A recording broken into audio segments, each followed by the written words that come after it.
ก็ไม่รู้จะทำอะไรดึกกลับมาก็เจอเขาต้มด้วยไข่ไก่ขอบใจที่เธอยังทนทั้งเศร้าเก่งจะตอบแทนด้วยสิ่งหนึ่งในกล่องแดงๆที่ซื้อมาให้นิ้วนางข้างซ้ายเธอที่รักแต่งงานกันนะคนดีแต่ถึงเวลาต้องขอสักทีครึ่งชีวิตนี้ No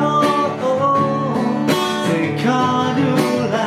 เธอฉันรู้ว่าเธอนี่ละเหนื่อยใจในการจะทำหลายครั้งจะมีน้ำตาเพราะฉันไม่ได้เกเรสร้างแต่ปัญหา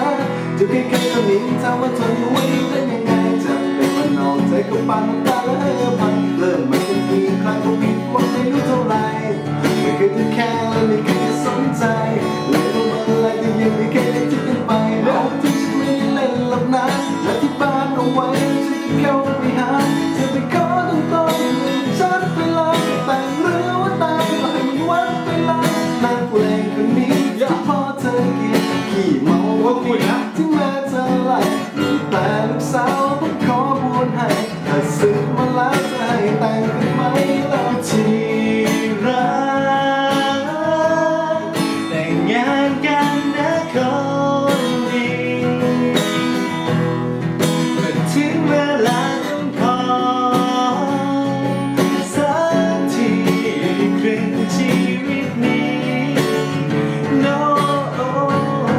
จะขอดูแลเธอที่จะทุกครั้งที่เธอบอกไม่ว่าไหลแค่ไหนก็รักไม่ได้ถึงเธอจะโดนหลอกไม่เป็นคนที่กลับกรอกตั้งแต่วันที่แรกเจอ